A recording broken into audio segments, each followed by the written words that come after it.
Alright, we have a lot to cover, so let's just get straight into it. If you want to see the end result, just skip to the end or something. First mechanic we're going to be looking at today is a pause menu. In your main game scene, underneath the user interface, let's create a new empty game object and call this pause menu. So inside of here, I'm going to have a background that is going to be separated from the main body of my UI so that I can just put the options menu and then the main UI over this background. So I'm going to have a title text, a resume button, an options button, a quit button, and then I'm also going to go back into my main menu scene and I'm going to bring in the options menu which we made last time, remove the background from it, deactivate it, and just make sure that we're inside of the box correctly.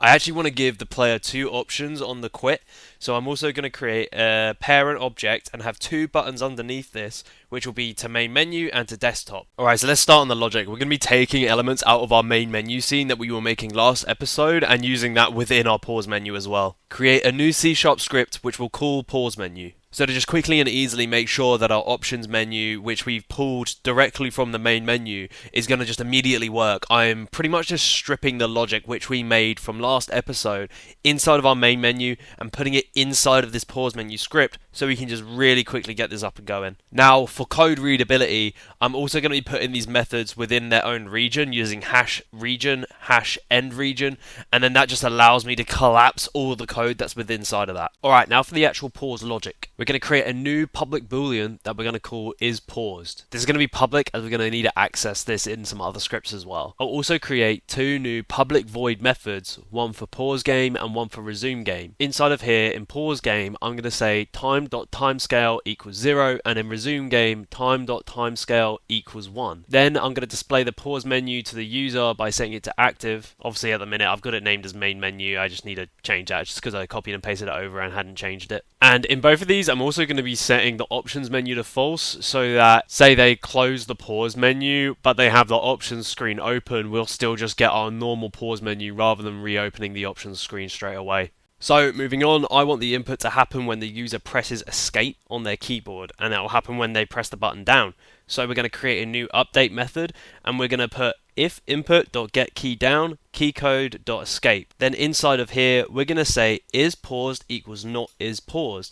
This essentially just lets the boolean toggle on and off every time the escape button is pressed. Then below this, we're going to have an if statement and an else if statement for isPaused and if not paused, and we'll just put pause game inside of our isPaused and resume game inside our not isPaused. Finally, inside of our pause game and our resume game methods, we'll also want to say isPause equals true and isPause equals false because we have that resume game button, and we'll need that so that if they press that, they'll be able to resume the game again. Alright, so we're looking good, but we're not done yet. To assist with our pause methods, I'm also going to be creating accessors inside of our player controller and in our assault rifle.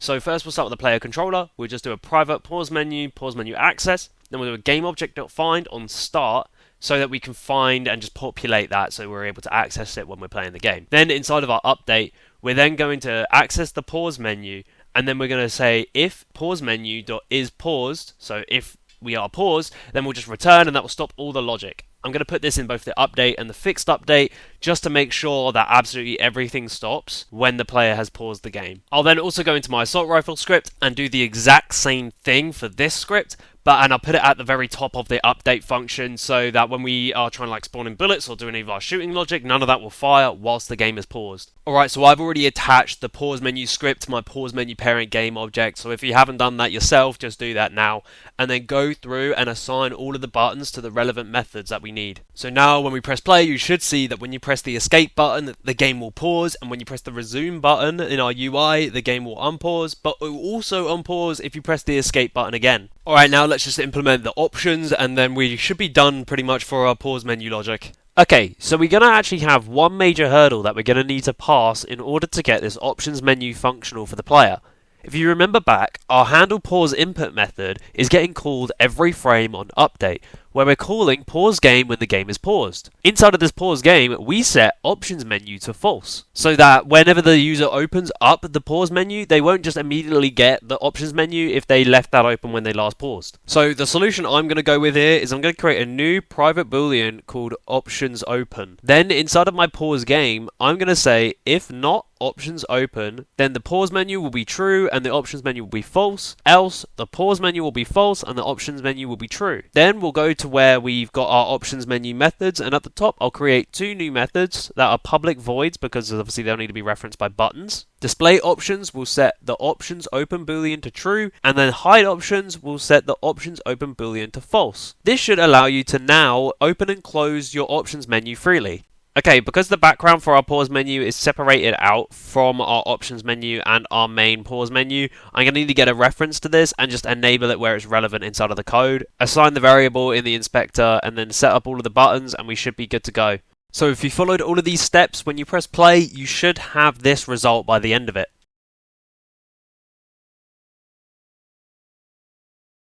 Alright, sick, perfect. We have the pause menu going. Next episode, I want to start doing stat tracking for the player. So we'll be looking at saving systems and saving the amount of zombies players have killed and also displaying their final score. Because, I mean, what game doesn't have that in a game like this, you know? It's an essential part.